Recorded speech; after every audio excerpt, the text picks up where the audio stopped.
least 3 people were killed when gunmen viciously attacked the Kabul Longan Hotel. Smoke could be seen rushing out from the blast site as forces of Taliban sprinted to the location. More details on this later in the news. Good evening. I am Ricky Mathay. And I am Nina Richie Alago Flores. This is Mata ng Agila International. And now for the headlines.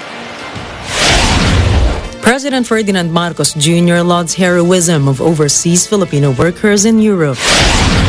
NTC reminds the public to register their SIM cards before the deadline. Court convicts Rappler reporter of cyber libel. Mass shooting in Australia claims 6 lives. And BTS megastar Jin starts military service in South Korea.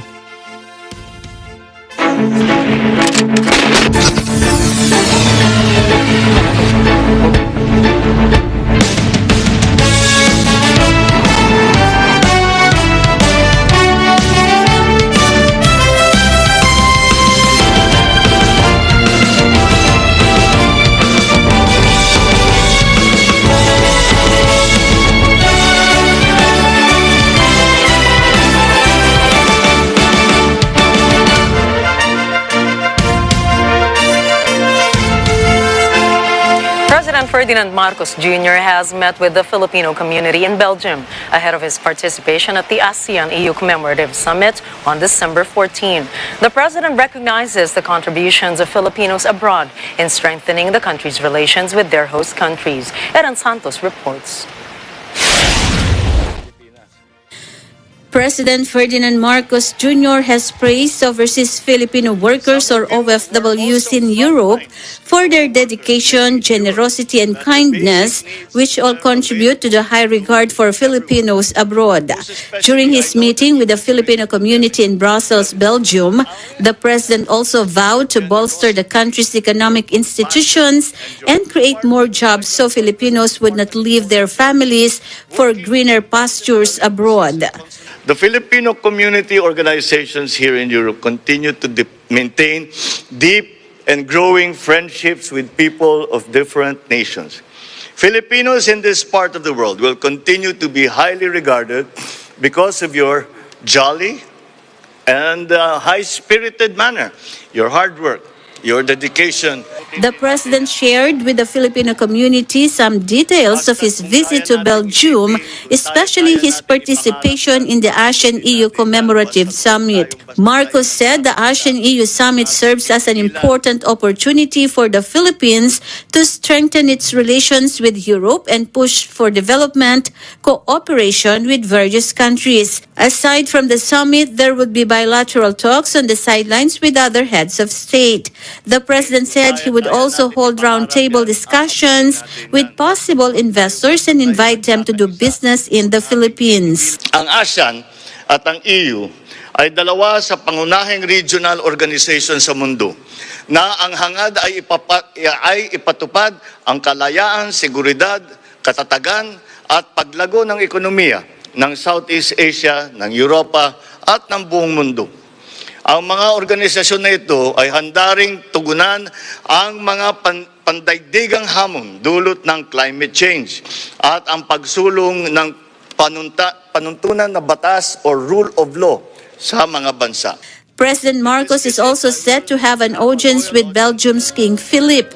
The president said he would discuss with the king in his royal audience his intention to forge a strategic partnership with Belgium in various concerns.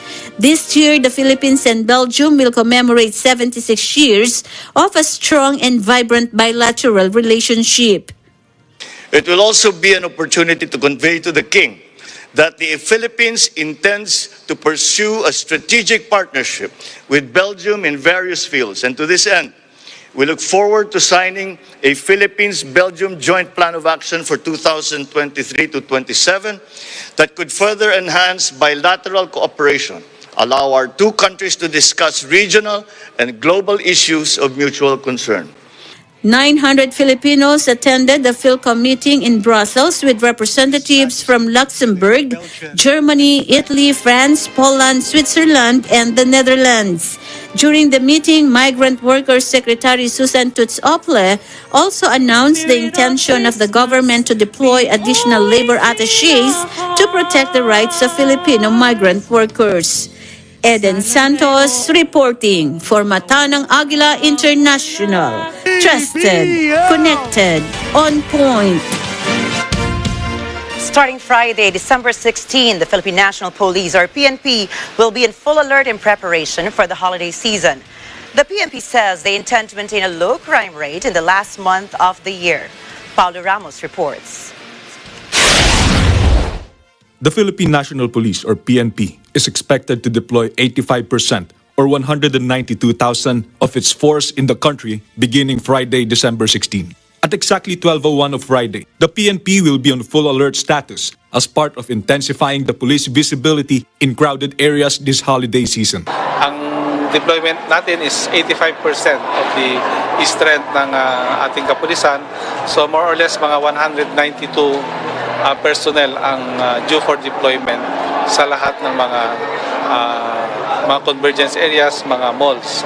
PNP Chief General Rodolfo Azurin said they would allow its personnel to take a vacation leave, but they are required to coordinate with the nearest police station in their area. So we require our personnel na kung saan po sila magbabakasyon, mag-report po sila ng presence nila sa mga nearest police station so that pwede rin po silang tawagin ng kapulisan natin in the event na kailangan ng police response or additional police assistance sa mga nangangailangan ng tulong sa iba't ibang komunidad.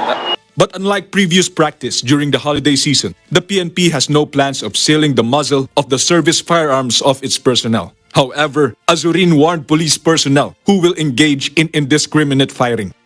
I think even nung time ni Chief PNP Bato de la Rosa, because it is expected na yung mga commanders nila will keep reminding yung mga tao nila na they are not supposed to be firing their respective issued guns or even yung kanilang mga private owned gun na just for the sake of celebrating Christmas or New Year, dahil nga nakita naman natin in the past kung ano yung mga insidente na may mga aksidente sa ligaw na bala. So every policeman, including lahat ng mga armed services, should be responsible na huwag nilang gagamitin yung kanilang firearms because that is very dangerous.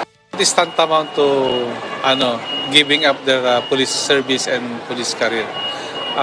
Sabi ko nga is sa tinanda-tanda na nila, dapat alam naman na nila kung ano yung hindi dapat gawin.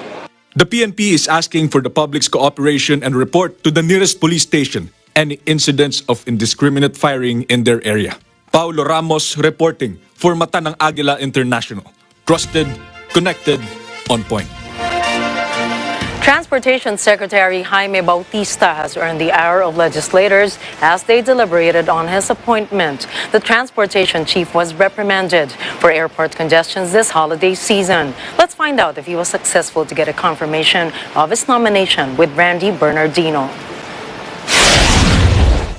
Members of the powerful Commission on Appointments castigated officials from the Department of Transportation following heavy congestion at the Ninoy Aquino International Airport, or NAIA, and other airports in the country this holiday season. According to Senator Grace Poe, the DOTR has information that passengers would flock in airports for their travel arrangements this holiday season, so the agency should lay down measures to expedite the process. The lawmaker took note of the long queue at X-ray machines, slow processes at immigration and check-ins, and the lack of taxis and public utility vehicles outside the airport as experienced by many passengers.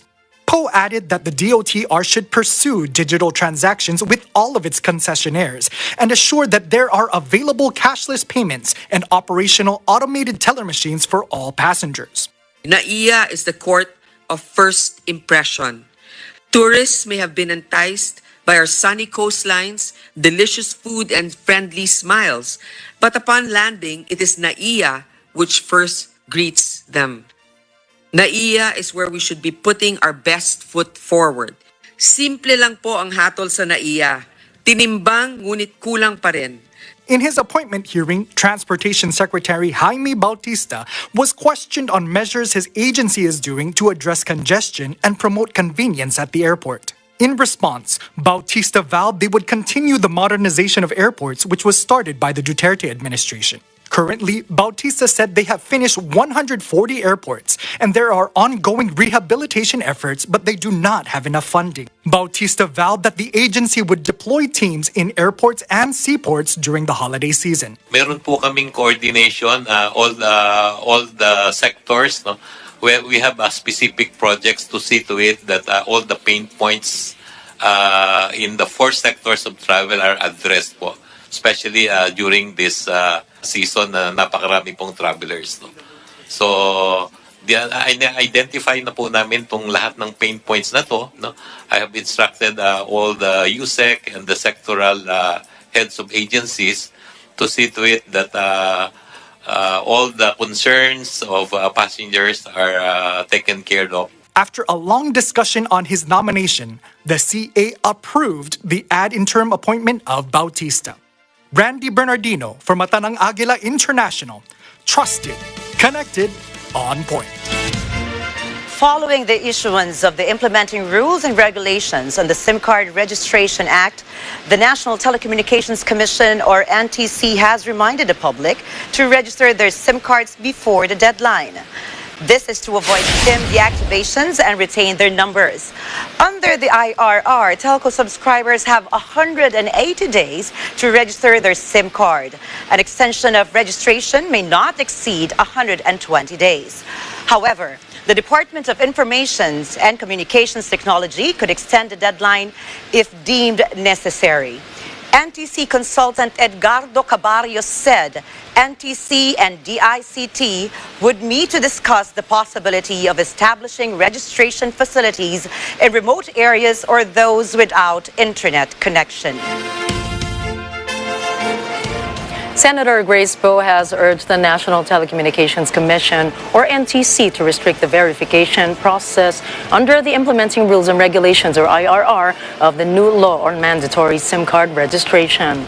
Senator Poe, who also chairs the Senate Committee on Public Services, said the verification process for the identity of subscribers under the IRR is unclear. The lady senator reminded that the verification process is the first line of defense against identity thieves or anyone who would try to use information of a mobile telephone user. Poe suggested facial verification or validation like those used in e-wallet platforms and other verifications observed in countries like Singapore. She added that the NTC could also release more guidelines for telecom companies to comply with the law. Poe said the Senate would exercise its oversight function to monitor strict implementation of the law. The Philippine National Police Anti-Cybercrime Group, or PNP-ACG, reminded the public to be wary of clickbait or links used by online scammers this holiday season.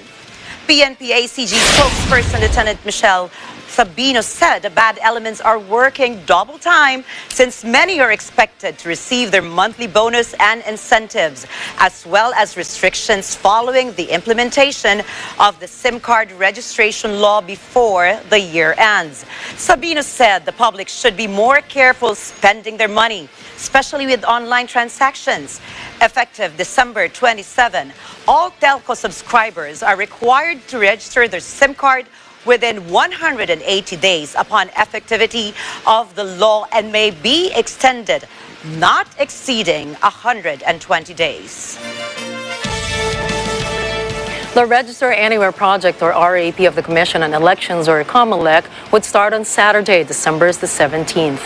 The program would allow Metro Manila residents to register in designated malls to be able to participate in the October 2023 Barangay and Sangguniang Kabataan elections, or BSKE. Under the program, if you are a voter and would want to vote in your province, but you are in Metro Manila, the voter would be allowed to register. Today, the COMELEC signed a Memorandum of Agreement, or MOA, with Robinson's Mall for the RAP, or RAP, and the multi-site voter registration. For those in Metro Manila, the Register Anywhere project sites will be at SM Mall of Asia, SM Fairview, SM South Mall, Robinson's Place Manila, and Robinson's Galleria.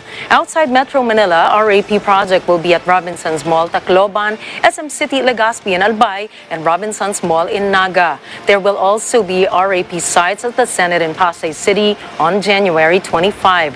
COMELEC will announce schedules for registration at the House of Representatives and GSIS main office. A Quezon City court has found Rappler reporter Frank Cimatu guilty of cyber libel with penalty of 6 months up to 5 years imprisonment. In a decision penned by Judge Evangeline Cabochan Santos of the Quezon City Regional Trial Court, Branch 91, the court found the accused guilty beyond reasonable doubt. The case stemmed from a complaint filed by former Agriculture Secretary Manny Piñol against Cimatu in 2017. In his complaint, Piñol cited Cimatu's Facebook post in September 2017, alleging his involvement in corruption. In his post, Cimatu posted the phrase, "Agri Secretary got rich by 21 million pesos in 6 months. Bird flu pa more." Aside from imprisonment, the court also ordered Cimatu to pay 300,000 pesos in moral damages.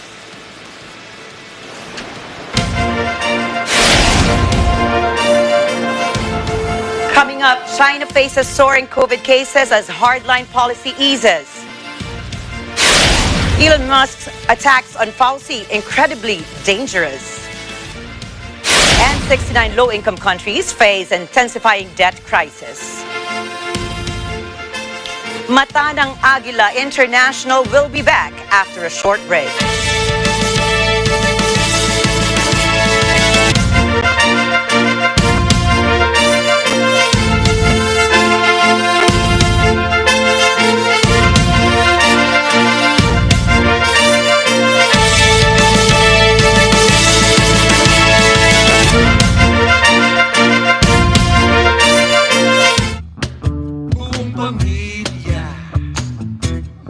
Ang barkada, kuya, ang inyong aso, pati inyong mga pusa, magsama-sama tropa nyo. Ang inyong pinakabagong gang show dito sa Net25, walang iba kundi ang Piso Sige!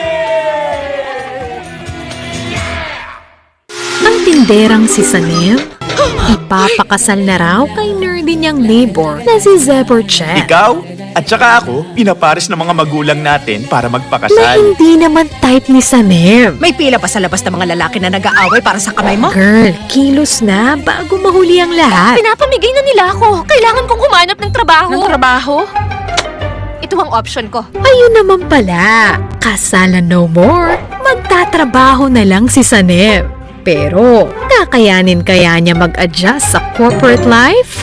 O tipong mahigpit ang HR manager? May newbie daw sa department mo. At supladita pa ata ang mataray niyang boss. Ano bang problema mo, Sanem? Masaya ka na sa tindahan eh. Anong ginagawa mo rito? Hindi ka nababagay sa lugar na to. Pero ano ito? Enough reason ba ito for her to stay?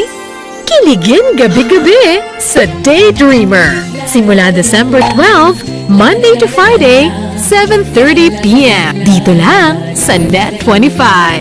Panalo tayo pag together, walang talo pag together. Let's live together sa Net25.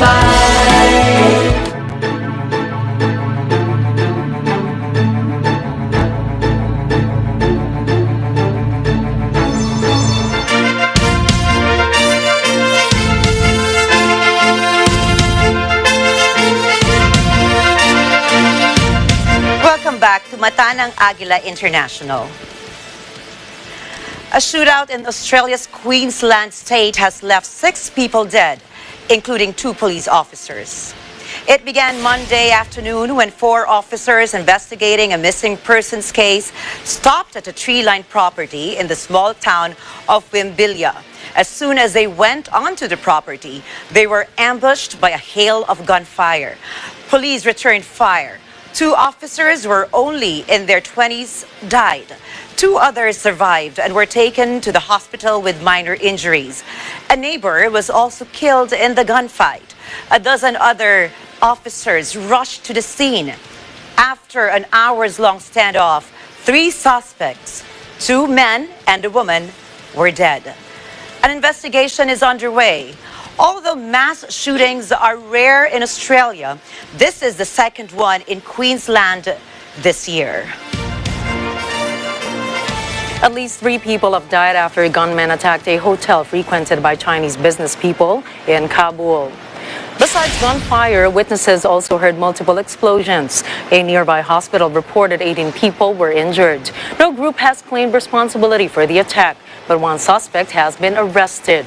The Taliban claims to have improved security since coming back to power in August of last year. But since then, there have been scores of bomb blasts and attacks, many claimed by the local chapter of the Islamic State group.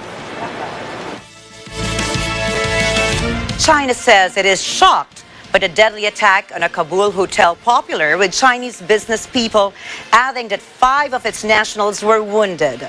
China Ministry of Foreign Affairs spokesperson Wang Wenbin describes the terrorist attack as highly egregious.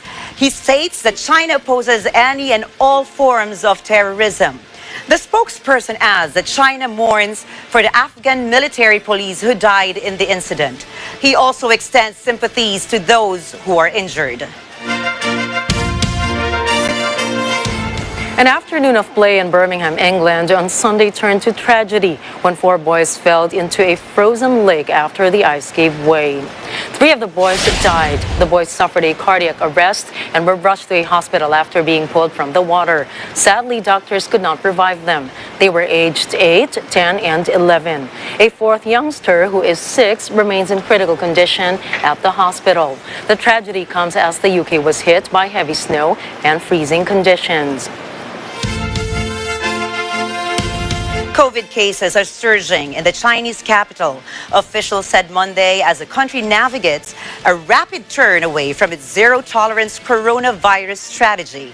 A few days after China loosened its COVID restrictions, more than 22,000 hospital visits were logged across the city on the previous day, 16 times the number a week ago. According to Health Commission spokesman Li Ang, the current trend of the rapid spread of the epidemic in Beijing still exists as fever, flu-like cases, and emergency calls have increased sharply. As of Monday, China reported 8,626 domestic infections, but the country no longer requires COVID tests for most of the population. Moreover, those who have COVID symptoms have opted to self-medicate at home. A recent report says a surge of infections took place in the city of Baoding in Hebei province and Dazhou in Sichuan, having overloaded hospitals and out-of-stock medicines. The White House condemns billionaire Elon Musk's call for Anthony Fauci to be prosecuted over his handling of the COVID-19 pandemic. In response to the tweet by Musk, White House spokeswoman Karine Jean-Pierre says these personal attacks are incredibly dangerous. The tweet that went viral reads, quote, "My pronouns are prosecute/Fauci." Jean-Pierre says they are disgusting and they are divorced from reality. Musk also posts a meme showing Fauci telling U.S. President Joe Biden, "Just one more lockdown, my king." It is an apparent criticism of the coronavirus mitigation measures initially taken in parts of the country in the first year of the COVID-19 pandemic. The White House says these attacks that the public is seeing are dangerous for Dr. Fauci and other public health professionals. Dr. Fauci has served under 7 Republican and Democratic presidents. His work on infectious diseases, from HIV and AIDS to COVID-19, has saved countless lives. 81-year-old Fauci is due to step down this month from his roles in government. Fauci is Biden's chief medical advisor. He is also director of the National Institute for Allergies and Infectious Diseases, which he has headed since 1984.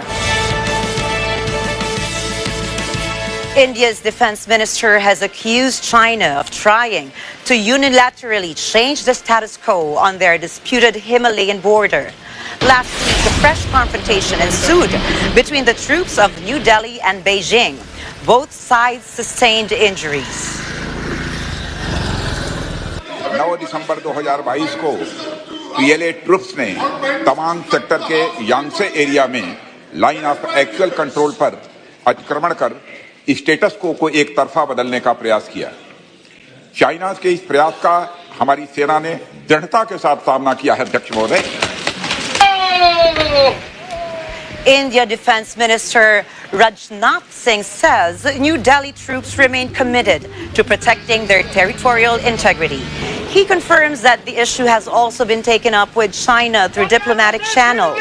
Meanwhile, China Ministry of Foreign Affairs spokesperson says the situation on its border with India is now stable.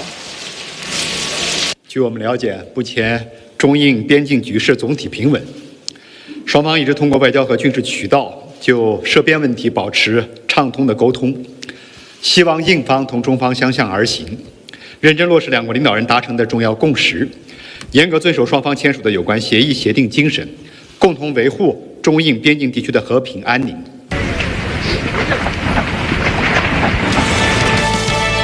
The nuclear envoys of the United States, South Korea, and Japan hold talks in the Indonesian capital, Jakarta, after an unprecedented blitz of missile tests by Pyongyang this year, causing spiraling tensions in the region. In a statement, South Korean envoy Kim Gon said Pyongyang's pursuit of nuclear weapons achieved nothing. He added that it is regretful because Pyongyang's actions only undermines its own security, prolonged diplomatic isolation, and ruined its economy.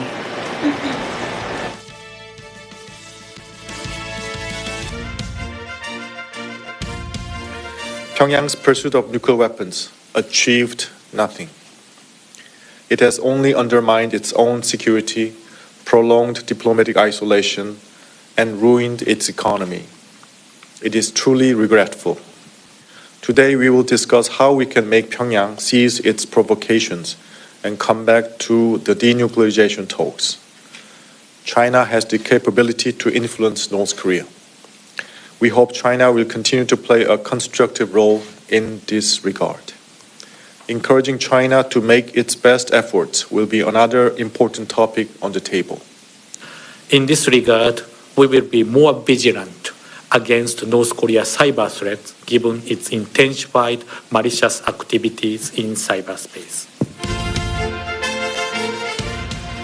The United States has made a multi-billion-dollar commitment to help African nations. White House National Security Advisor Jake Sullivan made the announcement Monday. Working closely with Congress, the U.S. will commit $55 billion to Africa over the course of the next 3 years across a wide range of sectors to tackle the core challenges of our. The money will be used to provide economic, health, and security support for Africa. Well, these are tough economic times for Cubans. Runaway inflation in the country has made goods more expensive.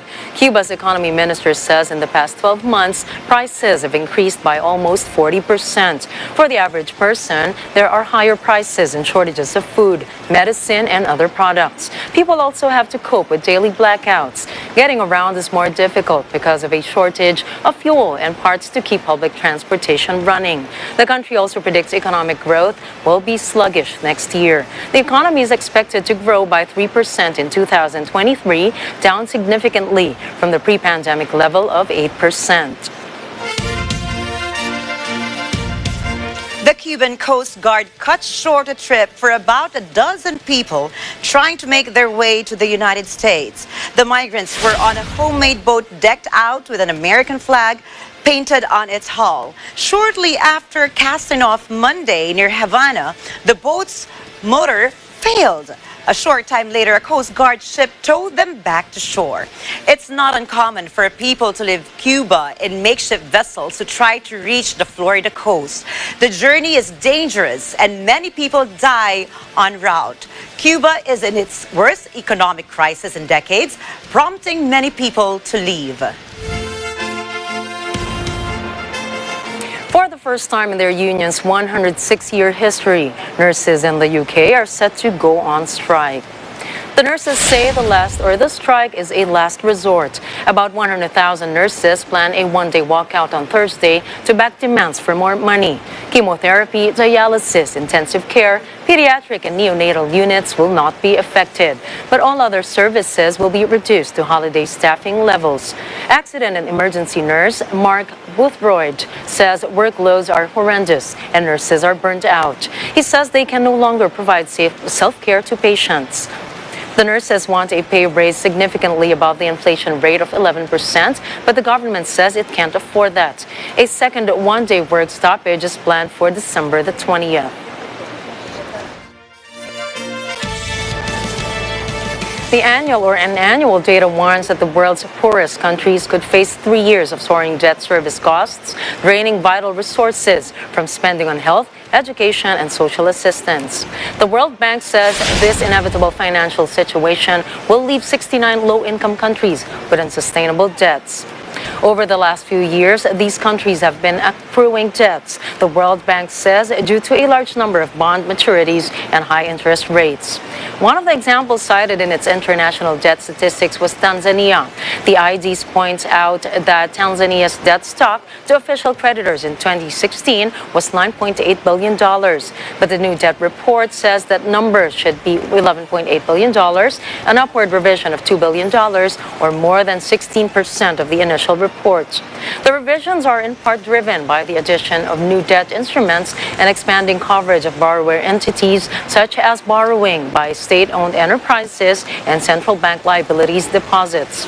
The World Bank also recorded that the combined debt of the world's poorest countries was $767 billion in 2019, $859 billion in 2020, and $948 billion in 2021. Payments for debt services that were deferred during the pandemic have begun again, with outflows for 2023 and 2024 predicted to remain elevated.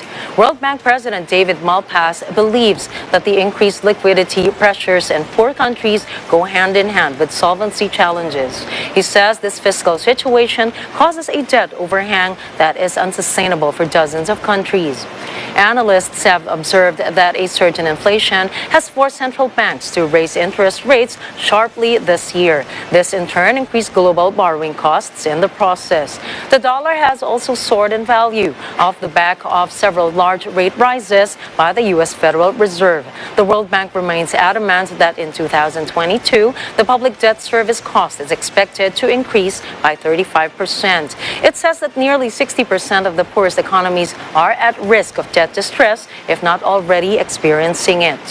Zambia and Sri Lanka are among the countries that have defaulted on sovereign debts. Egypt is reportedly in the advanced stage of talks with the International Monetary Fund over bailout packages. Ghana recently requested holders of local currency government bonds to expect reduced coupon payments. Ghana's CEDI lost more than half of its currency value this year, making it much harder to service dollar-dominated debts. Economists analyze that low-income countries' debt accumulation is triggered by soft monetary policies conducted by the central banks of developed economies before 2022. Low interest rates in developed countries or economies decrease borrowing costs for poor countries, motivating them to take on more debt. And since interest rates have risen in developed economies in 2022, low-income countries now face higher borrowing costs when refinancing their public debt. Since most poor economies' debt is nominated in dollars, the dollar strengthening increases their debt service costs. To solve the current debt distress of poorer countries, international organizations and world leaders continue to change and improve their debt restructuring mechanisms and debt service payments. In summary, analysts strongly believe the plans of the international community will only become a success through a combination of debt forgiveness and poverty reduction drive.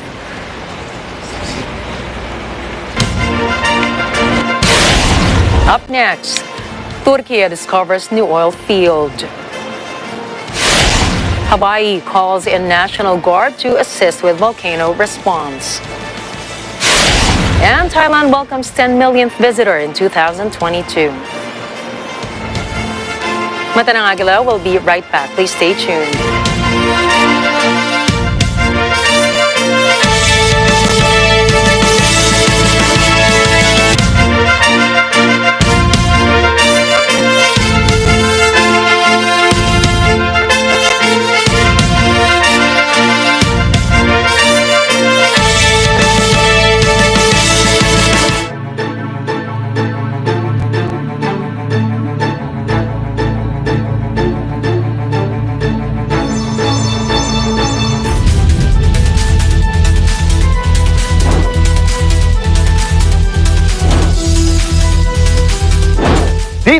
Ang inyong sumbong, siguradong may respondeng katapat.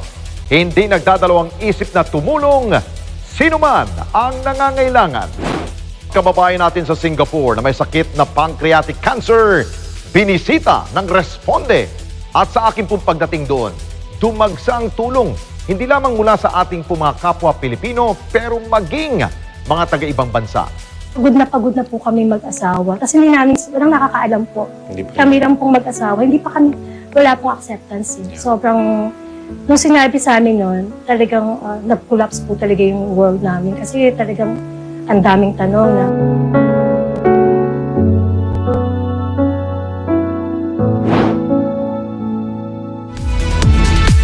Mapapanood nyo kami sa mga sumusunod na mga channels. Sabado, alas 6 hanggang alas 7 ng gabi. Ito ang Responde, Mata ng Mamamayan.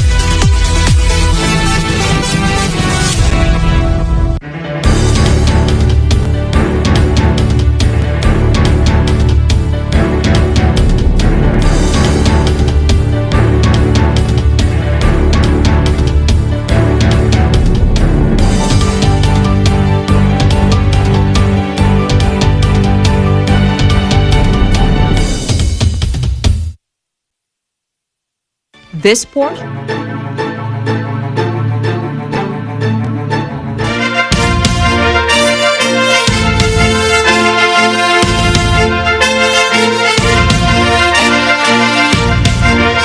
Turkish President Recep Tayyip Erdogan announced the discovery of a field with 150 million barrels of net oil reserves in southeastern Turkey. Erdogan estimated the value of the newly found oil at $12 billion. The president also said it is one of the 10 largest onshore discoveries of 2022, adding another 71 million barrels to Turkey's current reserve. He also revealed that his government plans to increase oil production to 100,000 barrels daily to drill and to promote other productivity-enhancing developments. Hawaii has activated the National Guard to assist with the response to the eruption of the world's largest volcano in almost 4 decades.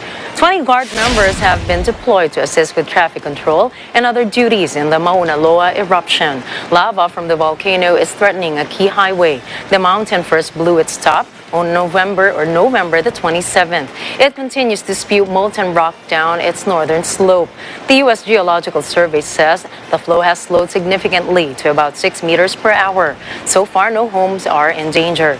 But the lava has come to within 2 kilometers of the Daniel K. Inouye Highway. Authorities say it is difficult to predict if the flow will have an impact on the highway. Protests are growing in Peru as demonstrators continue their call for new elections and the release of former President Pedro Castillo, who was ousted and arrested last week. The demonstrators shut down the airport in Arequipa, Peru's second largest city.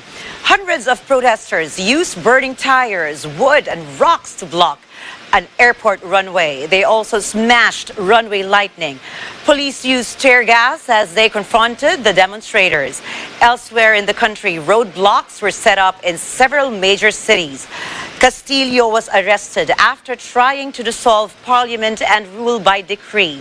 His successor, Dina Boluarte, has tried to ease tensions. She says she will try to move the elections up to April 2024 from July 2026. Boluarte had served as Castillo's vice president. Samuel Bankman-Fried, CEO of cryptocurrency exchange FTX, has been arrested in the Bahamas at the request of U.S. authorities. His arrest comes on the eve of his scheduled appearance at a U.S. Congress hearing where he was to testify about FTX's fallout. The U.S. Justice Department, through attorney Damian Williams, has confirmed that the FTX CEO is under their custody. News sources say the charges filed against Bankman-Fried will include money laundering, wire fraud conspiracy, securities fraud, and securities fraud conspiracy. Meanwhile, Bankman-Fried strongly denied any reports that he defrauded his customers before his company collapsed. He insisted that he made a lot of mistakes in his crypto exchange business. In a speech at the opening of the 20th National Congress of the Communist Party of China, President Xi Jinping says China will resolutely win the battle in key core technologies. Xi asserts China will focus on national strategic needs and collect strength to carry out indigenous and leading scientific and technological research. He adds that China will move faster to launch a number of major national projects that are strategic and big picture with long-term importance that enable them to accelerate in achieving self-reliance. He points out that innovation will remain at the heart of China's modernization drive, and they will improve the new system for mobilizing resources nationwide. Xi also vows to boost China's strength in science and technology to create an open and globally competitive innovation ecosystem. Thailand's tourism industry is recovering from the pandemic. The country welcomed its 10 millionth visitor of 2022 on Saturday. While that's a far cry from the 40 million people who visited Thailand in 2019, tourism authorities are celebrating. As restrictions have eased worldwide, Thailand's travel numbers have been showing a slow recovery. The government expects to generate nearly $16 billion in tourism revenue this year. But people in the industry are cautious about over-optimism. They say lingering pandemic threats, as well as economic stagnation, continue to impact the travel sector. Before the pandemic, China was Thailand's biggest source of foreign tourists. Local fashion artists and their creations are the stars of the show in the recently concluded Papua New Guinea Fashion Week. Echo Hortaleza Quinola reports. Heavy rain did not stop the Papua New Guinea Fashion and Design Week. Creations and fashion brands by local designers were the stars of the show. Organizer Janet Sio's vision for the industry is to provide marketing events and advanced trainings, where close to 900 aspiring and emerging fashion designers are trained.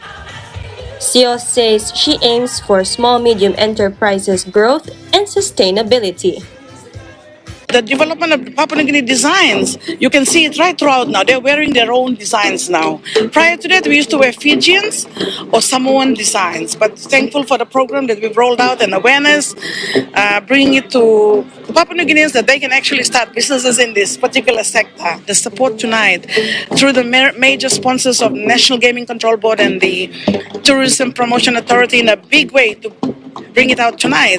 It shows the confidence and the understanding and the acceptance of such a vibrant industry that's coming up in Papua New Guinea. The idea is to promote our own designs in the world. And actually, I had a dream that one day we'll walk New York with a huli headdress and the designs in the New York runway. So maybe one day the dream will come true. Elizabeth Bradshaw urges citizens to exercise teamwork and collaborate with other government agencies. This, she says, to form a mosaic of fashion industry that can change the perspective and dimension to break barriers and showcase authenticity of Papua New Guinea fashion creations internationally. We can open doors for Papua New Guineans because the talent is raw, the talent is big. We support because we are proud Papua New Guineans and we want to get some of the vision of the government to see growth. We want to try to get the light out so Papua New Guineans can see and appreciate that, look, the other worlds have their fashion, their brand. Why don't we do ours? That's basically what we're doing, giving the platform and supporting growth that fashion can come uniquely our way. We have to have our own signature. For Papua New Guineans, dress up, look your best. Let's bring fashion to another level and stay beautiful. Echo Hortaleza Quinola, Port Moresby, Papua New Guinea, Mata ng Agila International, trusted, connected, on point.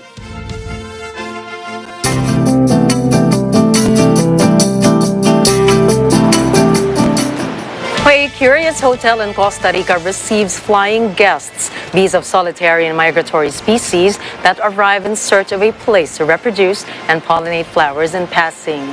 The bee hotel provides nesting for lonely bees, and among all species, the bees need a tube-shaped place to be their nest. According to Paul Hansen, professor of biology at Costa Rica University, bees need this type of structure since females do not live in colonies. Instead, they make their own nests.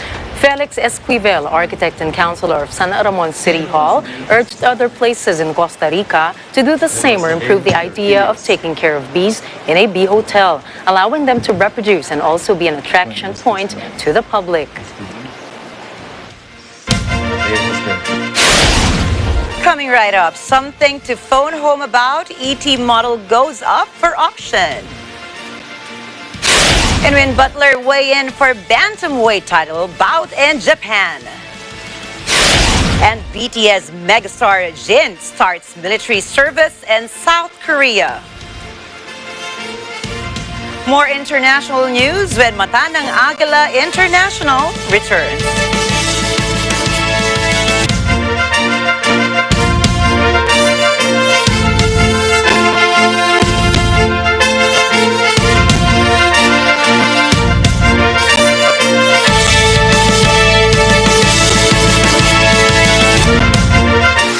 Tinderang si Sanem, ipapakasal na raw kay nerdy niyang neighbor na si Zeborcheck. Ikaw at saka ako, pinapares ng mga magulang natin para Na magpakasal. hindi naman type ni Sanem. May pila pa sa labas ng mga lalaki na nag-aaway para sa kamay mo? Girl, kilos na bago mahuli ang lahat. Pinapamigay na nila ako. Kailangan kong humanap ng trabaho. Ng trabaho?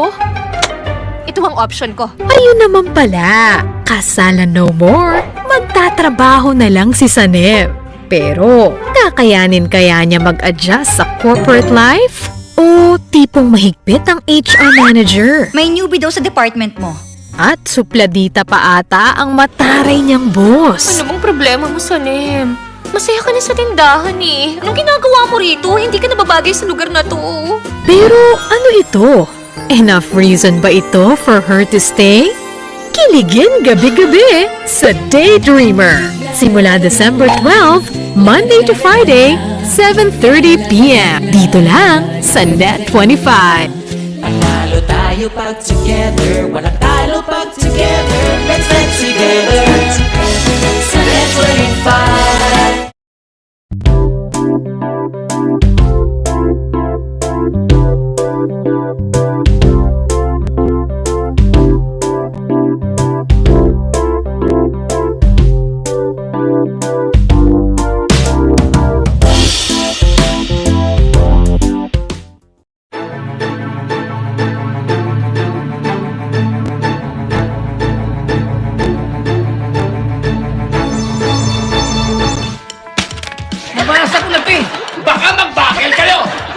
Mga cameraman, pagtira natin dito, puro defocus kayo. Pag sumakay ka na LRT papuntang Baclaran, sa papunta usok. Saan? Wala namang usok yun. Alam niyo na kung bakit tinatawag. 10 taon ko itong pinag-isipan. Huwag mong iiwanan ng getaway car. Huwag mong papatayin ng makina. Huwag ka na mag-aircon at empty na.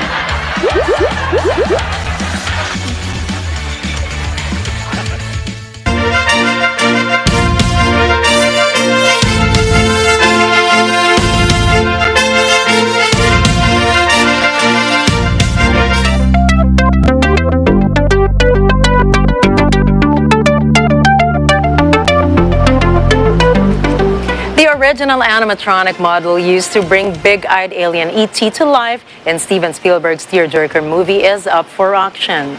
On December the 17th and 18th, the extra-friendly and extraterrestrial alien, which became a touchstone of cinema history, is set to find his new home. For an estimated amount of $2 to $3 million, someone can now enjoy the rare and unique model of Spielberg's creation used in the movie. Hollywood fans will also be able to bid for lightsabers from Star Wars Episode 1, Nimbus 2000 from the Harry Potter films, and other classic items from the Marvel franchise.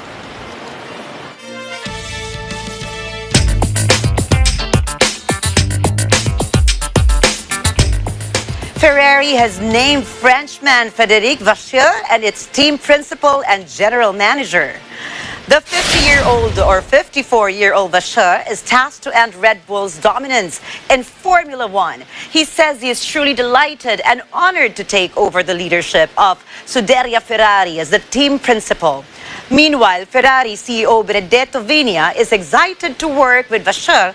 He describes Vacher's career as successful, having combined strength as a trained engineer with a consistent ability to bring out the best in his drivers and teams. Vigna says Vacher's approach and leadership are needed for Ferrari to move forward with renewed energy.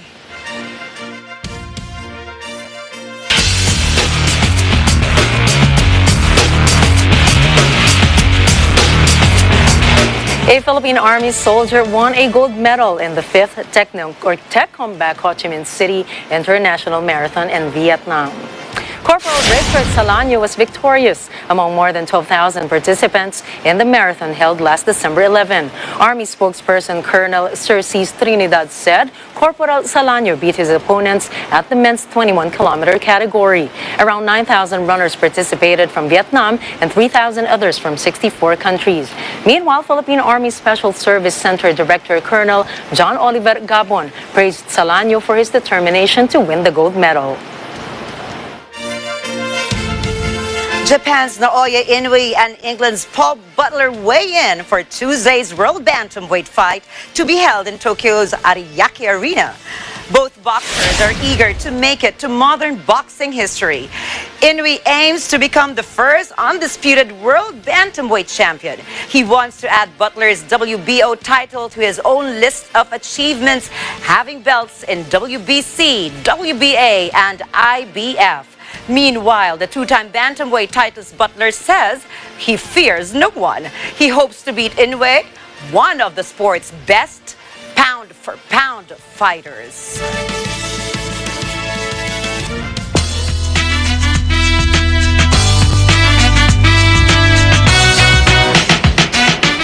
Exciting times for the Philippine film industry.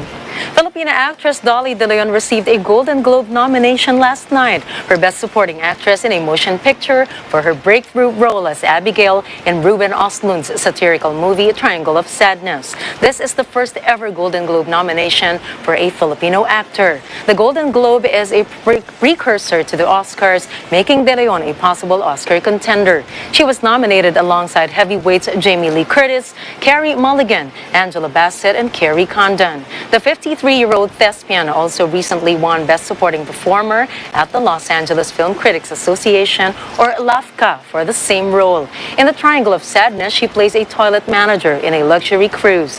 Her performance of Abigail was hailed by many foreign critics. Triangle of Sadness is still showing in select Philippine cinemas. Hollywood star Julie Andrews, who played Clarice Rinaldi, the Queen Regent of Genovia, in The Princess Diaries 1 and 2, said that her participation in the new film might not happen. Andrews revealed that after the second movie came out, the cast talked about The Princess Diaries 3, questioning when it will happen and where it would float. The Princess Diaries originally came out in 2001, based on the popular Meg Cabot novel series, with Mia Thermopolis, played by Anne Hathaway, at the center of the story. 3 years later, its sequel, called The Princess Diaries 2, Royal Engagement, was released with both Andrews and Hathaway reprising their roles. But after 18 years since the last release of Princess Diaries, Andrews doesn't seem keen on returning to the franchise. Andrews told reporters she thinks people know it's probably not going to be possible. Meanwhile, earlier this year, Hathaway expressed her interest in making another Princess Diary and provided a solution to Andrews' comeback as well. Hathaway said they would make it work to get Julie Andrews involved, adding they would meet her and use a green screen to make her part of the movie. BTS star Jin, the first band member to enlist in mandatory military duty, is set to start his training. After a years-long debate about the group's exemption, all BTS members confirmed they will enlist in training. Kim Seok-jin arrived at a frontline boot camp in Yeoncheon Tuesday to start his 5-week training, kickstarting 18 months of military service. Jin also posted a photo of himself with military-style cropped hair. He said his haircut is cuter than he expected. According to BTS agency HYBE, Jin arrived in a black van around 20 minutes before the 2 p.m. deadline. Fans welcomed the BTS star at the boot camp's main gate, where a sign showed a cradle for top-class combat soldiers. Jin is expected to be deployed to a frontline unit after training, as his boot camp is close to the border of North and South Korea.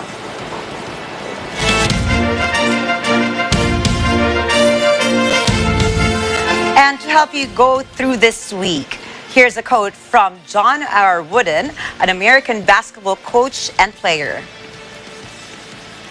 Don't let what you cannot do interfere with what you can do. Oh yeah, of course, concentrate on your skills, not your weaknesses, right? Yes, and of course, it's so nice because here in Net25, moms like us, right, can actually do what we love, which is broadcasting, while taking care of our kids. So, yes, and it's wonderful to have you. Yeah, thank you, Nina. The same. And that's a wrap for tonight's news. Catch the latest updates on our social media channels. I am Ricky Matay. And I am Nina Richie Alago Flores. This is Mata ng Agila International. Trusted, connected, on point.